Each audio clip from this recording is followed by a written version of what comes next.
General Hospital will revealing exciting details on Friday, April 18, 2025. First, Sonny stood in the quiet of his living room, the shadows of dusk spilling through the half-drawn curtains as if reflecting the turmoil that brewed inside him. The walls around him, once strongholds of stability and pride, now seemed to echo with the weight of worry.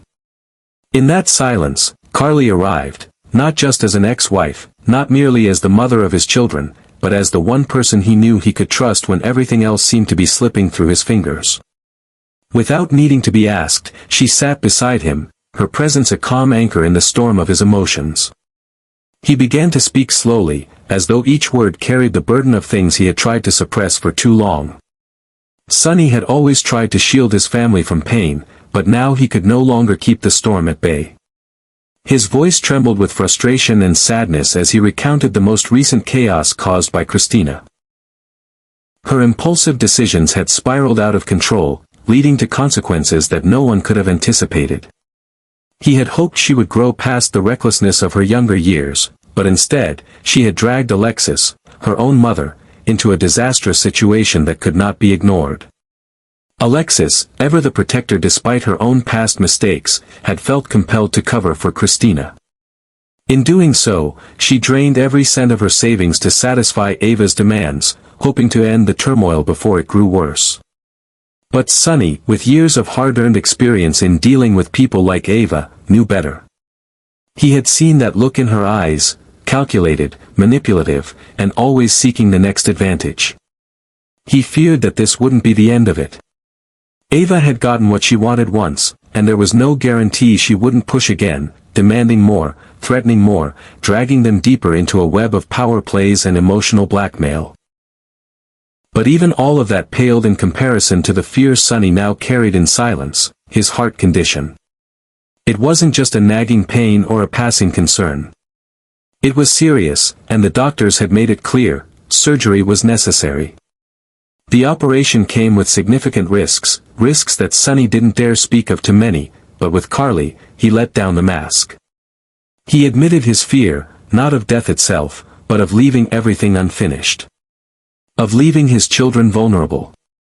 Of not being there to protect Donna or to steer Christina away from the edge she was now dancing on. Of not being able to repair the wounds already caused by too many years of violence, betrayal, and regret. His voice cracked slightly as he talked about the uncertainty of what lay ahead.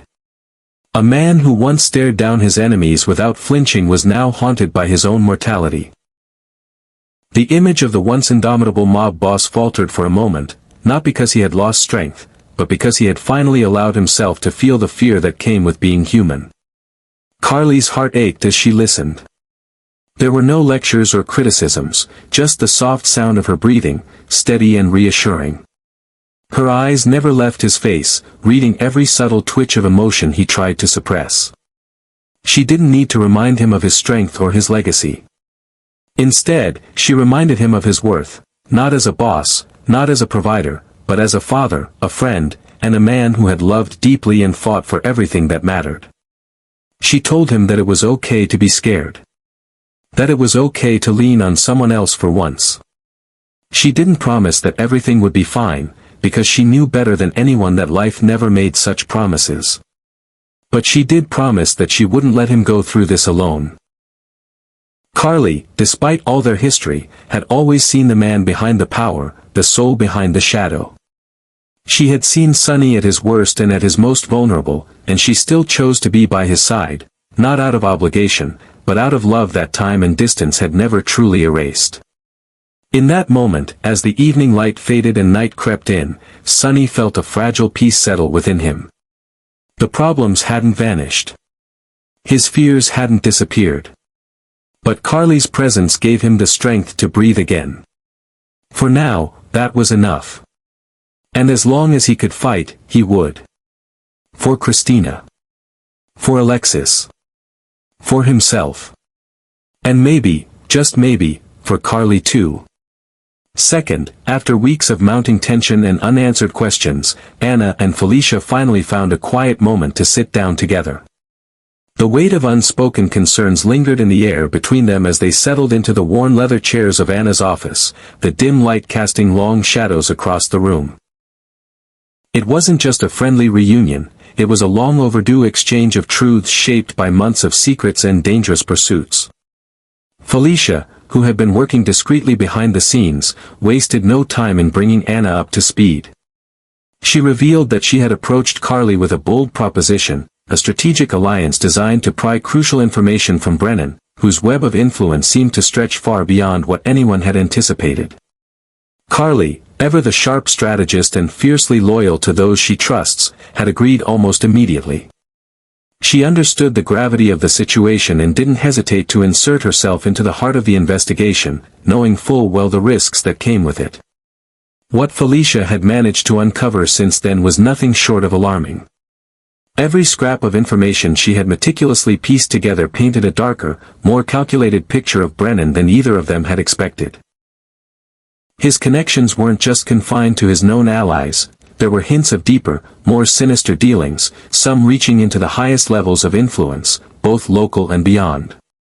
The implications were chilling, and Felicia, despite her years of experience in navigating perilous territory, was visibly shaken. Anna listened with unwavering focus. Her instincts, long sharpened by a career filled with espionage, betrayal, and war-torn consequences, immediately processed each detail Felicia relayed. When the flood of information had settled into a tense silence, Anna leaned forward and began to share everything she herself had uncovered, intel gathered from surveillance, witness accounts, and sources too sensitive to name aloud. What she offered wasn't just confirmation of Felicia's findings, it was a layer of depth that made the stakes even higher. Together, they laid the entire picture bare between them. Names, locations, potential fronts, and the possible motivations that could explain Brennan's recent movements. The connections between these elements formed a disturbing narrative, one that hinted at a far-reaching conspiracy that could threaten far more than their immediate circle. It wasn't just about stopping Brennan anymore. It was about staying ahead of a game that had grown more dangerous with each passing day. Their conversation shifted into planning mode, voices low but urgent as they mapped out potential moves. They debated which allies to bring in, which trails to pursue, and where they could afford to take risks. Every decision had to be calculated, every step had to be precise. One wrong move could tip Brennan off or jeopardize those already working undercover. Yet, in the midst of that complexity, there was a renewed sense of purpose. Anna and Felicia, both veterans of countless battles, both women who had sacrificed much for the greater good, understood that time was not on their side. But what they lacked in time, they made up for in determination and unity. The trust between them was implicit, strengthened by years of shared experience and mutual respect. With Carly now embedded in the heart of the investigation and new leads beginning to emerge, they knew the real game had only just begun. The quiet moment between them wasn't just a meeting, it was the ignition of something far more powerful, a plan forged by women who refused to let the darkness win. Third, Jason had never been one to let emotions cloud his judgment, but Sidwell's increasingly frequent presence around Sasha left him unable to remain calm. The haunting memory of Sasha's kidnapping still lingered vividly in his mind. Back then, Jason had risked everything to storm Sidwell's lair and bring her back safely. He had seen the terror in her eyes, heard the sobs echoing in hospital hallways, and vowed never to let anyone, especially Sidwell, get close to her again. Yet now, it was Sasha herself who seemed hesitant, wavering before what appeared to be a harmless compensation offer, unaware of the danger it carried. It wasn't difficult for Jason to see what Sidwell was doing. He was using money as a weapon, a tool to manipulate and exploit Sasha's vulnerability. To outsiders, it might have looked like a gesture of remorse, a simple financial settlement, but Jason knew better. Sidwell never acted without a motive. That money was no act of repentance, it was bait. A carefully calculated snare, cloaked in generosity, designed to pull Sasha back into a world Jason had fought so hard to drag her out of. What troubled Jason the most was the fact that Sasha was pregnant. She was no longer just living for herself, but also for the child growing inside her. To Jason, that baby symbolized hope, a second chance, a fresh start after all the pain and trauma. Watching Sasha even consider Sidwell's offer made Jason's stomach turn. Was she really willing to risk everything, to gamble the safety of her child and herself, for a so-called act of justice from a man who once threatened her life? When he confronted Sasha, Jason's disappointment was evident. He didn't come to scold or control her, he came to warn her. As someone who had shed blood for her safety, who had seen firsthand the danger Sidwell posed, he couldn't stay silent. He reminded her that men like Sidwell don't change. If Sasha showed even a hint of doubt, Sidwell would seize the opportunity, weaving her into his dangerous psychological game. Jason wasn't afraid to face Sidwell himself, but the thought of Sasha being hurt again, physically or emotionally, was more than he could bear. The tension between them wasn't born from an argument, but from an unspoken clash between reason and emotion. Deep down, Sasha was still scarred, still searching for a sense of justice. Sidwell's offer might have felt like a step toward closure. But Jason knew that true justice never came from the hands of a predator. Letting go might be harder, might feel like surrender, but it was the only way to truly be free from Sidwell's grip. Jason wasn't making things difficult for Sasha out of jealousy or distrust. He acted out of genuine concern and ever-present fear. He knew that if anything were to happen, the pain would ripple beyond Sasha. Her unborn child, her loved ones, those who had fought for her, they would all suffer. Even if Sasha couldn't yet see the full picture, Jason was willing to be the obstacle in her path, the one who said no, if it meant protecting her from another disaster. As the conversation came to an end, Jason walked away with a heavy heart. He couldn't be sure Sasha would heed his warning, but he knew he had done everything he could. He had said what needed to be said. He had tried to prevent what he feared most. All he could hope now was that Sasha, amid the uncertainty and temptation, would find the strength to step back, not for him, but for herself and the small, innocent life waiting for a chance at peace. Finally, Maxie would undoubtedly be shocked when she learns about what's happening with Sasha, Jason, and Sidwell. She had witnessed Sasha go through countless hardships and challenges over the years. From the immense losses, such as the death of her young son, to her struggles with addiction and severe mental health issues, Maxie had always been by her side, supporting and lifting her through the toughest moments. To Maxie, Sasha was more than just a friend, she was family, and Maxie had always been proud of her strength. But now, when she hears that Sasha is once again getting involved with Sidwell, the man who had once kidnapped her and caused so much pain, Maxie can't help but feel anxious and scared.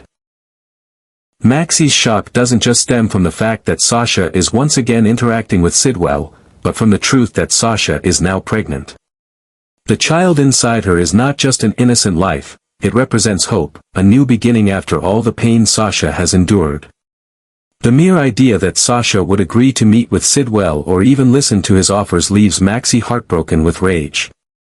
She feels like Sasha is not only putting herself in danger but also the unborn child. Maxie understands that Sasha has always had her reasons for the decisions she makes, but she cannot stand by and watch her friend make what could be a disastrous mistake. Sidwell is not a man who changes, and Maxie knows that he will manipulate Sasha in the same way he always does, using false remorse as a way to get close to her and ultimately control her once more.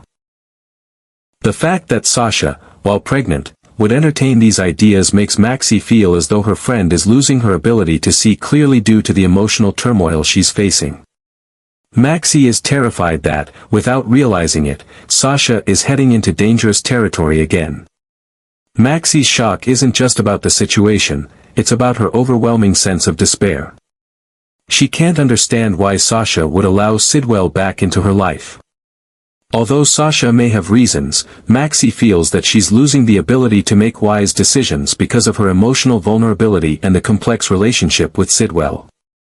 Maxie fears that, if Sasha isn't careful, she could end up trapped in a cycle of abuse once more.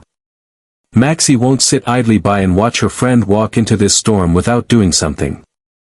She knows that Sasha may not immediately accept her help, but Maxie can't just let Sasha make these decisions alone. She will try to convince her, help her see that not everyone can change and that Sidwell will never truly be a good person. Maxie will do whatever it takes to protect Sasha and the baby, even if it means confronting harsh truths that Sasha isn't ready to accept. Even though the situation is incredibly complicated and might make Maxie feel helpless, she will never give up. She will stand by Sasha no matter what. Maxie understands that true friendship cannot be broken, and only by standing together will they both be able to overcome the challenges ahead. No matter how difficult things get, Maxie won't allow Sasha to face Sidwell again without her protection.